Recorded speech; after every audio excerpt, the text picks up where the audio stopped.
लक्ष्मीनाथसमारम्भां नाथयामुनमध्यमाम् अस्मदाचार्यपर्यन्तां वन्दे गुरुपरम्पराम्। यो नित्यमच्युतपदाम्बुजयुग्मरुक्मव्यामोहतस्तदितराणि तृणाय मेने अस्मद्गुरोर्भगवतोऽस्य दयैकसिन्धोः रामानुजस्य चरणौ शरणं प्रपद्ये। मातापिता युवतयस्तनया विभूतिः सर्वं यदेव नियमेन मदन्वयानाम् आद्यस्य नः कुलपतेर्वकुलाभिरामम् श्रीमत्तदङ्घ्रियुगलं प्रणमामि मूर्ध्ना भूतं शिरश्च महदाह्वय भट्टनाथ श्रीभक्तिसारकुलशेखर योगिवाहान् भक्ताङ्घ्रिरेणुपरकालयतीन्द्रमिश्रान् श्रीमत्पराङ्कुशमुनिं प्रणतोऽस्मि नित्यम्। घुष्यते यस्य नगरे रङ्गयात्रादिने दिने तमहं शिरसा वन्दे राजानं कुलशेखरम्। श्रीवल्लभेति वरदेति दयापरेति भक्तप्रियेति भवलुण्ठनकोविदेति नाथेति नागशयनेति जगन्निवासेति आलापिनं प्रतिपदं कुरु मां मुकुन्द। आज हमारा सौभाग्य है कि हम मुकुंदमाला नामक स्तोत्र का कालक्षेप को प्रारंभ कर रहे हैं। कल सभी विदेशों में वरवरमुनि स्वामी जी का तिरुनक्षत्र महोत्सव अत्यंत वैभव युक्त रूप से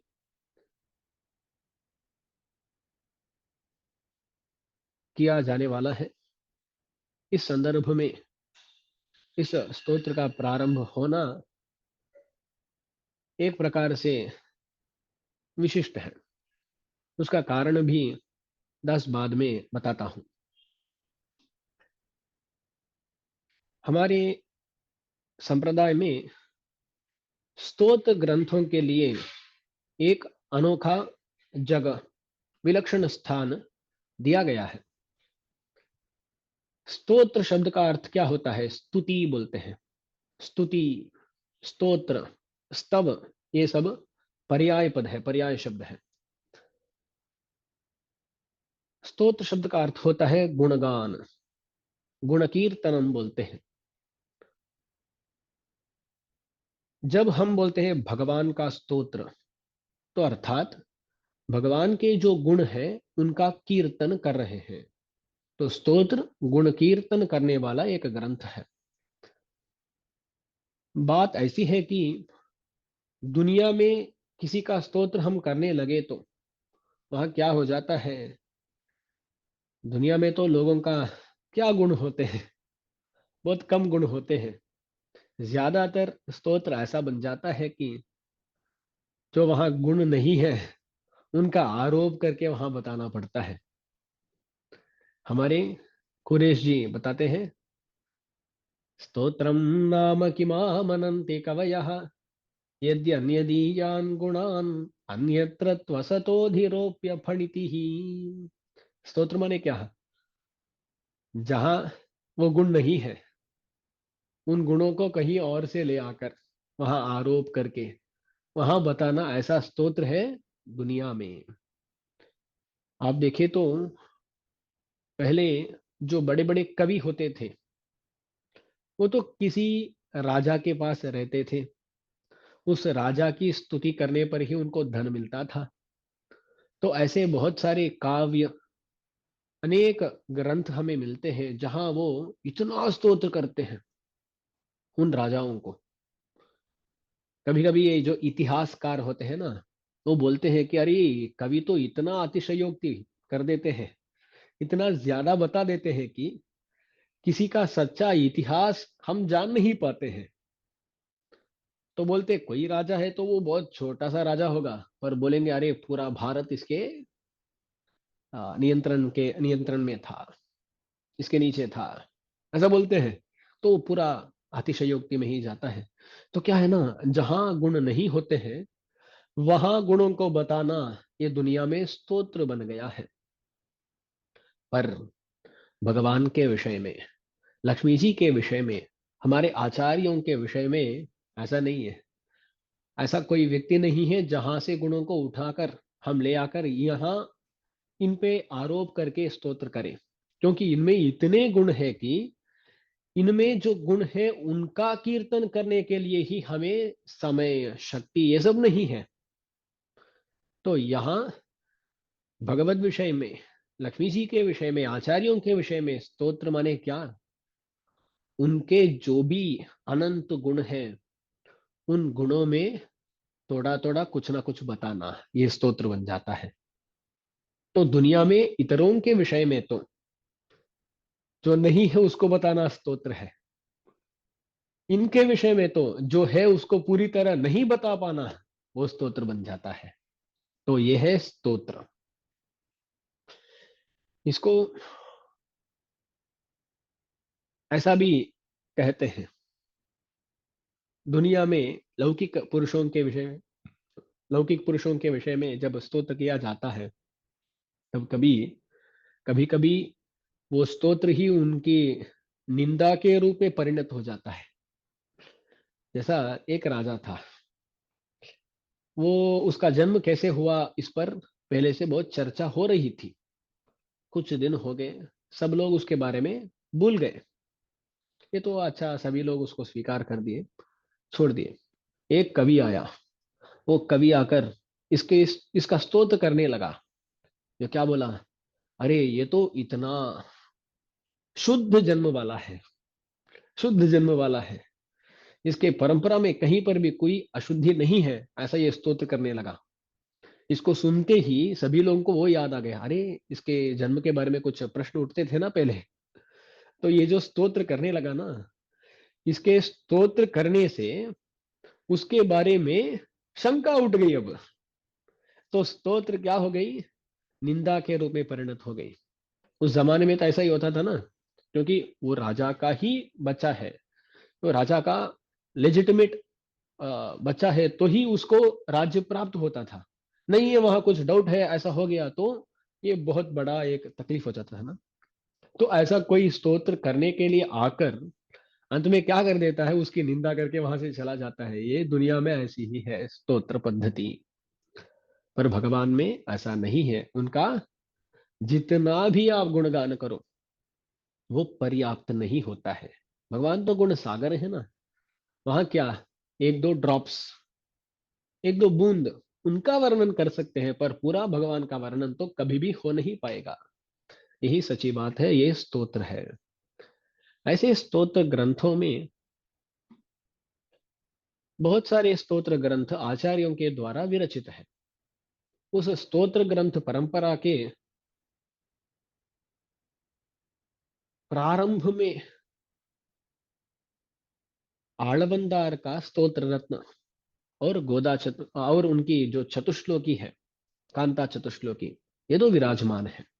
तो हमारे आचार्यों की स्तोत्र माला में पहले स्थान में आते हैं स्तोत्र रत्न और चतुश्लोकी।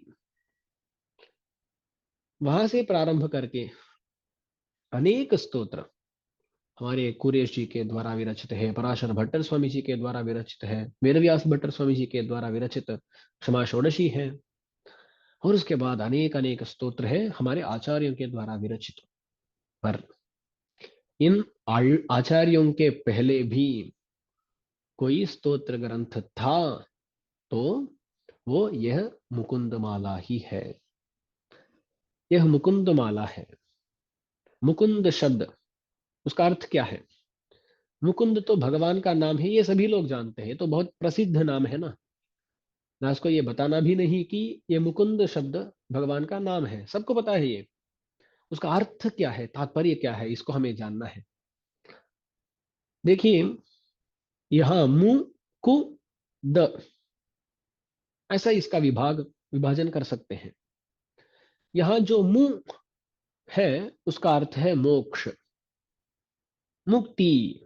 मु का अर्थ है मुक्ति, मुक्ति माने मोक्ष। कु शब्द का अर्थ है भूमि। कु शब्द का अर्थ क्या है?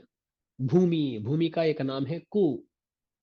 कुहु पृथ्वी, ये सब पृथ्वी भूमि के नाम है। कुश शब्द ये बहुत प्रसिद्ध है, अमरकोश में भी आता है, कुफ पृथ्वी ऐसा आता है। तो कुहु ये भूमि का वाचक शब्द है।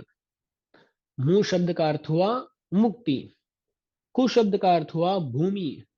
इनको हम जोड़े तो क्या होता है? मोक्ष भूमि। मुकु माने मोक्ष भूमि, यानी परम पद। उसको ही हम मोक्ष भूमि कहते हैं। उस मोक्ष भूमि को देने वाले, जैसे वर देने वाले वरद होते हैं, पहले श्लोक में भी हम देखने वाले हैं। जल देने वाला बादल जलद होता है। ऐसा ही मोक्ष भूमि को देने वाले भगवान मुकुंद है, मुकुंद। तो मुकुंद शब्द का अर्थ क्या है? मोक्ष भूमि को देने वाला। मुकुंद मोक्षम इच्छेत जनार्दनात्। मोक्ष देने वाला तो भगवान ही होता है। जो अन्य देवताएं हैं वो कुछ ना कुछ संपदा इत्यादि दे सकते हैं, पर मोक्ष चाहिए तो वो सिर्फ एक ही देवता है, एक ही है जो मोक्ष दे सकते हैं, और वो है भगवान श्रीमन नारायण। तो मोक्षम इच्छेत जनार्दनात् बोलते हैं।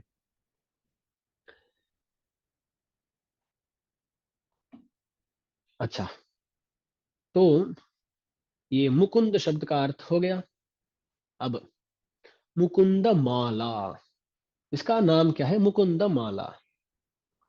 मुकुंद के लिए समर्पित जो माला है वो मुकुंद माला है। मुकुंद के लिए समर्पित जो माला है वो मुकुंद माला। भगवान को हम माला समर्पण करते हैं, भगवान तो बहुत पसंद करते हैं मालाओं को। इसलिए हमारे आழ்वारों में भी पेरियाழ்वार यानी विष्णु चित्त स्वामी, तोंडरडिपुड़ी आழ்वार, भक्तांघ्रि रेणु स्वामी, ये सभी क्या कैंकर्य करते थे? माला कैंकर्य करते थे, क्योंकि भगवान को बहुत पसंद है माला, माला कैंकर्य। पर भगवान को कैसी माला पसंद है? एक है फूलों की माला, उसको देने पर भी भगवान बहुत प्रसन्न हो जाते हैं। और एक और माला है, वो है श्लोकों की माला, वो है वाक्यों की माला। उस माला से भी भगवान बहुत प्रसन्न हो जाते हैं। स्तव्य स्तव प्रिय। भगवान तो स्तव प्रिय है, ऐसा विनोद रूप से कभी कभी बताते हैं हम लोग। दुनिया में ना सभी लोग स्तव प्रिय है। कौन स्तोत्र नहीं चाहते हैं? बोली, आप जाकर किसी का स्तोत्र करें तो वो बहुत खुश हो जाते हैं। बाहर दिखाए या नहीं दिखाए, पर खुशी तो होती है। कोई आकर हमारे बारे में इतनी प्रशंसा करता है तो हम खुश हो जाते हैं। सभी लोग स्तव प्रिय है। कोई आकर हमारी निंदा करे तो हम उसको सहन नहीं कर पाते, पर कोई आकर उसमें सच्चाई ना हो तो भी कुछ बताए तो हमारी प्रशंसा करे तो हम बहुत खुश हो जाते हैं। हम स्तव प्रिय है। शास्त्रों में एक नियम बताया जाता है, कारण गुणा कार्ये संक्रामंती बोलते हैं। कारण गुणा कार्ये संक्रामंती। जो कारण में गुण होते हैं ना, वो गुण कार्य में आ जाते हैं। जैसे धागा है, वो धागा सफेद रंग का धागा है, तो उस धागा से वो कई सारे धागों को मिलाकर क्षमा कीजिए, एक वस्त्र बनाया गया, तो वो वस्त्र किस रंग में रहेगा? सफेद रंग है ना। तो उस कारण में जो गुण है वो कार्य में आ जाते हैं। देखिए ना, जो भगवान हमारे जगत कारण है ना, वो भगवान वो कैसे है? वो स्तव प्रिय है। विष्णु सहस्त्रनाम में आता है ना, स्तव्य स्तव प्रिय स्तोत्रम।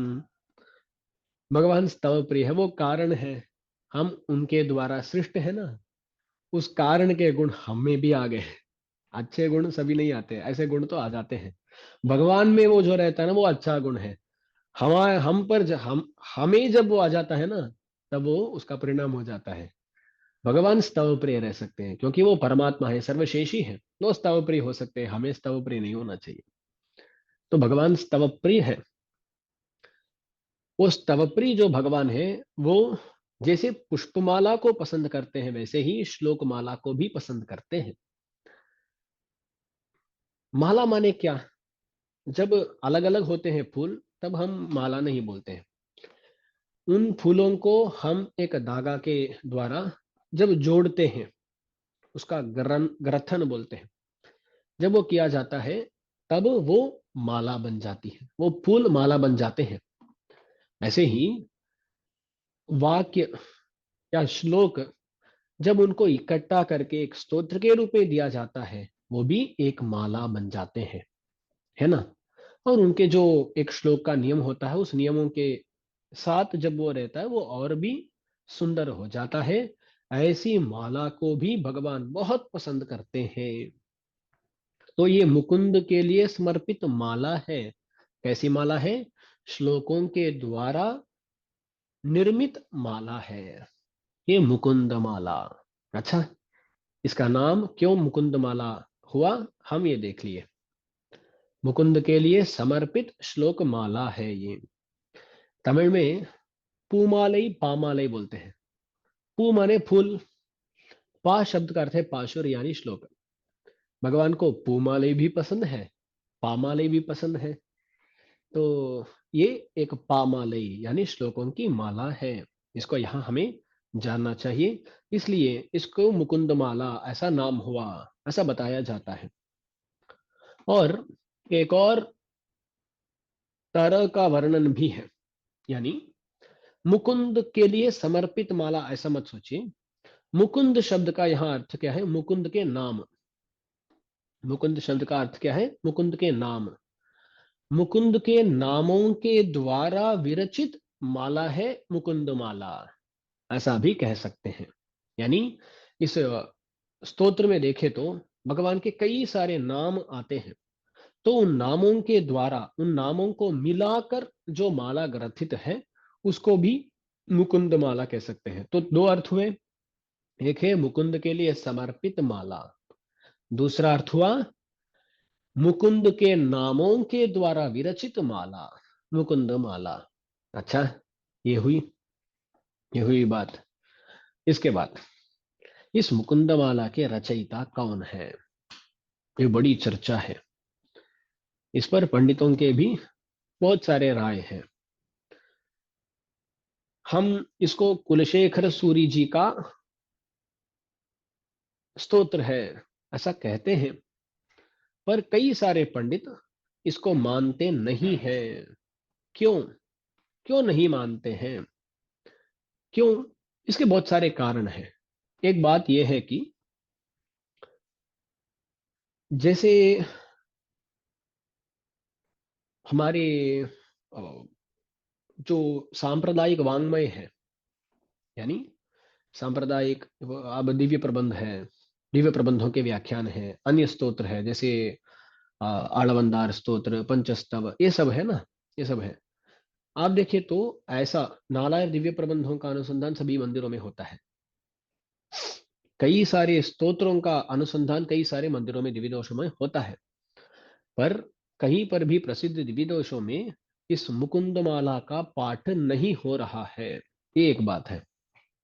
और दूसरी बात, दिव्य प्रबंधों के व्याख्यानों में और भी जो भी अन्य अन्य ग्रंथ है, उन ग्रंथों में भी इस मुकुंदमाला से श्लोकों का उद्धार किया नहीं गया है। जैसे कि तिरुवाइमொழி है, षटकोप स्वामी जी की सहस्त्र गीति प्रबंध है, उस प्रबंध के अनेक व्याख्यान हैं। उन व्याख्यानों में कई सारे स्तोत्रों से श्लोकों का उद्धार करते हैं, कहीं कहीं पर उनका व्याख्यान भी होता है, ये सब होता है, पर कहीं पर भी मुकुंदमाला से श्लोकों का उद्धार नहीं किए हैं हमारे आचार्य। और जब वेदारंभ या ये मंत्र पुष्प होता है मंदिरों में, ऐसे संदर्भों में भी मुकुंदमाला का अनुसंधान नहीं हो रहा है। तो मंदिरों में अनुसंधान नहीं है, व्याख्यानों में इन श्लोकों का उद्धार नहीं है। ऐसे बहुत सारे कारण हैं जिससे पंडित लोग मानते हैं कि ये कुलशेखर स्वामी जी यानी कुलशेखर आழ்वार के द्वारा विरचित नहीं है। ऐसा विरचित हुआ होता तो सभी लोग इसका स्वीकार करे किए होंगे, मंदिरों में इसका पाठ तो हुआ होगा, मंत्र पुष्पों में इसका पाठ हुआ होगा, ये सब हुआ होगा। पर जो कि ऐसा हुआ नहीं है, इसलिए शायद ये कुलशेखर स्वामी जी का स्तोत्र, उनकी रचना नहीं है, ऐसा बताया जाता है। तो ये कौन है? तो बोलते हैं कुलशेखर नामक किसी और राजा के द्वारा विरचित स्तोत्र है ये, ऐसा बताया जाता है। वो राजा सिर्फ इस स्तोत्र का ही नहीं, और भी अनेक नाटक इत्यादियों का भी उनकी भी रचना किया है।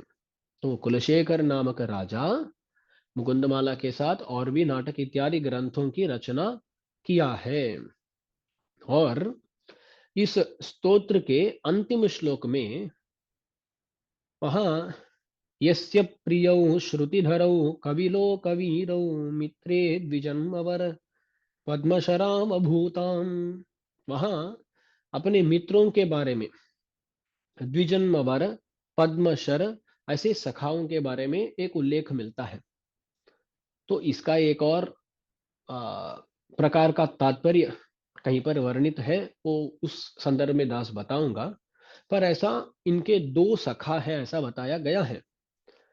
ये सखा कौन है, इनके बारे में कहीं दिव्य सूर्य चरित इत्यादि जगहों में उल्लेख नहीं है। ऐसा देखिए ना, हमारे भक्तिसार स्वामी हैं, भक्तिसार स्वामी जी के एक शिष्य थे कणिकर्णन, कनिकृष्ण बोलते हैं उनको। ऐसा वो थे, उनके बारे में चरित्र आते हैं, ग्रंथों में उल्लेख है। तो उससे हम पता कर सकते हैं कि उस भक्तिसार स्वामी जी के एक शिष्य थे कणिकृष्ण नामक शिष्य। पर कुलशेखर स्वामी जी के चरित्रों में ऐसे आ, सखाओं के बारे में, दोस्तों के बारे में उल्लेख तो नहीं है। ये तो स्तोत्र में लिखे हैं। और ऐसा भी कहा जाता है कि उन नाटकों में उनके बारे में आता है। तो उससे पता चलता है कि उस नाटकों की रचयिता, उनके रचयिता जो कुलशेखर राजा है, वही मुकुंदमाला के भी रचयिता है। ऐसा बहुत सारे प्रमाण, ऐसा नहीं बोल सकते कि कोई प्रमाण बोल रहा है कि कुलशेखर स्वामी इसकी रचना नहीं किए हैं, ऐसा तो प्रमाण मिलेगा नहीं। पर कुलशेखर स्वामी यानी कुलशेखर सूरी, कुलशेखर आழ்वार इसकी रचना किए हैं, ऐसा एक स्पष्ट प्रमाण कहीं पर मिलता नहीं है। सिर्फ प्रमाण है तो क्या है ना, जहां जो भी अनुसंधान कर रहे हैं उसके पहले कुलशेखर स्वामी का तनियन का अनुसंधान कर रहे हैं, इसको छोड़कर कहीं पर भी कुलशेखर स्वामी जी का इस स्तोत्र के साथ संबंध है, इसको बताने वाला प्रमाण नहीं है। जो अत्यंत प्रामाणिक माना जाता है दिव्य सूरी चरित, क्योंकि रामानंद स्वामी जी के समय में ही उसकी रचना हुई थी। तो उस दिव्य सूरी चरितम ग्रंथ में भी कुलशेखर स्वामी जी के द्वारा पेरुमाल तिरुमणि विरचित है, ऐसा ही बताया गया है। वहां इस मुकुंदमाला के बारे में प्रस्ताव नहीं है। कुलशेखर सूरी जी ही इसकी रचना किए होंगे तो वहां तो प्रस्ताव होना था। तो ऐसे बहुत सारी चीजों को परिशीलन करके कांची प्रतिवादी भयंकर अनंगराचार्य स्वामी, वो अपने मुकुंदमाला के व्याख्यान के प्रारंभ में वहां के पूर्ववाक जो फोरवर्ड होता है उसमें अवतारिका में बताते हैं कि ये कहीं पर भी कुलशेखर सूरी जी के द्वारा विरचित है ऐसा प्रमाण उपलब्ध नहीं है। इसलिए मैं भी ऐसा ही मानता हूँ। अडियनुडय सिद्धांतमुम इदुवेदान। तो स्वामी बोलते हैं कि अपना सिद्धांत ये है कि ये कुलशेखर सूरी जी के द्वारा विरचित नहीं है। पर क्योंकि सभी जगहों में कुलशेखर स्वामी जी का उस तनियन का अनुसंधान करके मुकुंदमाला का अनुसंधान हो रहा है, तो इसी तरह हम भी कर रहे हैं, उसका व्याख्यान भी करते हैं, बोलते हैं स्वामी जी। अच्छा, ये बात है। इसमें दास इस उपन्यास के प्रारंभ में बताया था कि वरवर मुनि स्वामी जी का इससे कुछ ना कुछ संबंध है। वो क्या संबंध है? हम इस कालक्षेप गोष्ठी में ज्ञानसार प्रमेय सार का अनुभव लिए हैं, है ना। उस ज्ञानसार का व्याख्यान वरवर मुनि स्वामी जी के द्वारा विरचित है। वहां वहां एक पाशुर के व्याख्यान में, ज्ञानसार के पाशुर के व्याख्यान में मुकुंदमाला से एक श्लोक का उद्धार करते हैं वरवर मुनि स्वामी जी। माभीर्मंद मनो विचिन्त्य बहुधा यामीश्चिरम यातनाः नामीनः प्रभवन्ति पाः परिपवः स्वामीननु श्रीधरः। वो जो श्लोक है ना, उस श्लोक का उद्धार वहां वरवर मुनि स्वामी जी के द्वारा किया गया है। तो हम जो वैष्णव संप्रदाय के अनुयायी हैं, हमें ये वरवर मुनि स्वामी जी की श्री सूक्ति ही थोड़ा आश्वासन देती है कि हम इस मुकुंदमाला स्तोत्र का स्वीकार कर सकते हैं, क्योंकि वरवर मुनि स्वामी जी इससे एक श्लोक का उद्धार करके वहां ज्ञानसार उस पाशुर का अर्थ समझाते हैं। तो किसी तरह उनके द्वारा, यानी वरवर मुनि स्वामी जी की तरह जो परमशिष्ट हैं, उनके द्वारा ये स्वीकृत है। इस बात को लेकर हम क्या कर सकते हैं, इसको हम भी स्वीकार कर सकते हैं। तो शिष्ट परिग्रह बोलते हैं ना, शिष्टों के द्वारा ये परिगृहित है क्या? हाँ, परिगृहित है। तो वरवर मुनि स्वामी जी इस एक श्लोक का परिग्रह किए हैं, पर उससे भी हम ये निर्णय नहीं कर सकते हैं कि ये कुलशेखर सूरी जी के द्वारा विरचित है। वरवर मुनि स्वामी जी श्लोक का उद्धार किए, इससे ये स्पष्ट नहीं होता है कि ये कुलशेखर सूरी जी के द्वारा ही विरचित है, तो स्पष्ट नहीं होता है। पर कुछ ना कुछ शिष्ट परिग्रह है, ये तो मिल जाता है। इसे हम भी इसका परिग्रह कर सकते हैं, इसका अनुसंधान अनुभव ले सकते हैं। और एक और बात है, ऐसा कांची प्रतिवादी भयंकर अनंगराचार्य स्वामी जी भी इसका व्याख्यान किए हैं। तो ऐसे वरवर मुनि स्वामी जी, उनके अनुयायी हमारे कांची स्वामी जी, ये सब इस स्तोत्र को स्वीकार किए हैं। तो हम भी इस स्तोत्र को स्वीकार करते हैं। और इसमें जो श्लोक होते हैं, बहुत सुंदर सुंदर श्लोक है। श्री वैष्णव संप्रदाय के अनुगुण श्लोक भी कई सारे हैं। इसलिए ये श्री वैष्णव लोक के लिए उपकारक है, अनुभवदायक है, परम भोग्य है। तो ये बात हमें पहले जानना चाहिए। तो जो लोग स्वामी जी कुलशेखर सूर्य जी का नहीं ऐसा आप सिद्धांत कर दिए, ऐसा बोलेंगे, तो वो जो हमारे पूर्वजों के द्वारा बताया गया है, हम यहाँ बता रहे हैं, और वो जैसा व्याख्यान कर रहे हैं, ऐसा ही हम भी यहाँ करेंगे। इसलिए यहाँ ये कुलशेखर सूर्य जी का आ, ग्रंथ है या नहीं है, इस बात को छोड़ दिए तो श्री वैष्णव दुनिया इस पर आदर दिखाई है। इस स्तोत्र के साथ कुलशेखर स्वामी जी का तनियन का अनुसंधान करती आ रही है। इसलिए हम और वरवर मुनि स्वामी जी का परिग्रह है, इन ऐसे बातों को लेकर इस स्तोत्र का अनुसंधान प्रारंभ करते हैं। तो जब भी हम किसी ग्रंथ का प्रारंभ करते हैं, तब क्या करते हैं? वो ग्रंथ का वैलक्षण्य क्या है, ग्रंथकर्ता का वैलक्षण्य क्या है, ग्रंथ प्रतिपाद्य विषय का वैलक्षण्य क्या है, ऐसे तीन बातों को देखते हैं।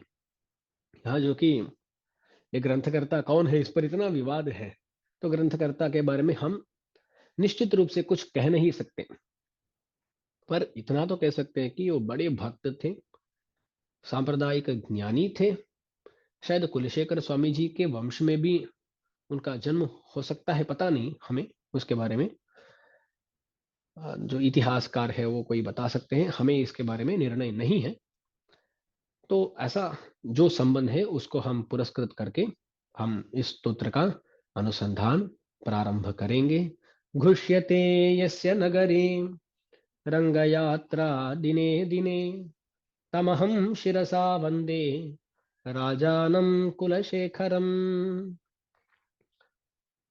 यहाँ पास बताया था, तीन विषयों को देखना चाहिए। वहां ग्रंथकर्ता के बारे में तो बहुत विस्तृत रूप से नहीं देख सकते। ऐसा देखना है तो कुलशेखर स्वामी, ऐसा हम माने तो कुलशेखर सूर्य जी का चरित्र तो बहुत प्रसिद्ध है, सभी लोग जानते हैं, बहुत वैभवशाली थे स्वामी। और ये मुकुंदमाला जो है ना, ये बहुत सुलभ संस्कृत में लिखा गया है। सभी के लिए इसको बोलना, इसको सीखना, इसका अर्थ समझना बहुत सुलभ होता है। ये ग्रंथ का वैलक्षण्य है। और इस ग्रंथ प्रतिपाद्य जो विषय है ना, शास्त्र सार ही इसका प्रतिपाद्य है। नामोच्चारण का मुख्यत्व और संसार का जो भयानक स्थिति, ऐसे बहुत सारे विषयों को यह प्रबंध बताता है, जो प्रतिपाद्य विषय का भी वैलक्षण्य है।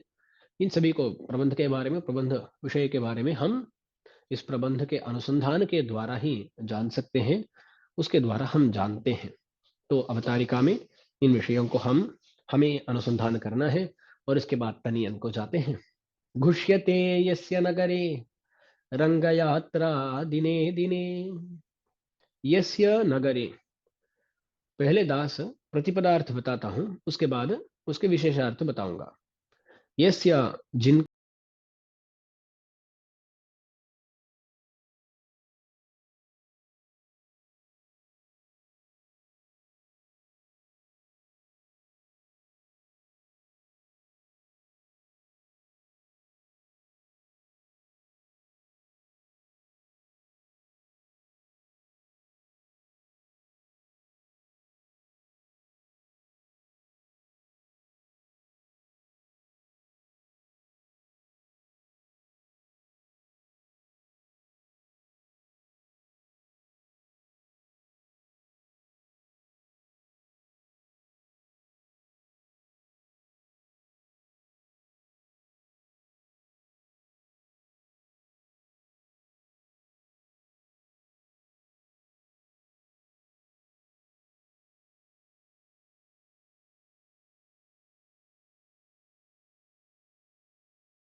जय श्रीमन्नारायण जय श्रीमन्नारायण जय श्रीमन्नारायण जय जय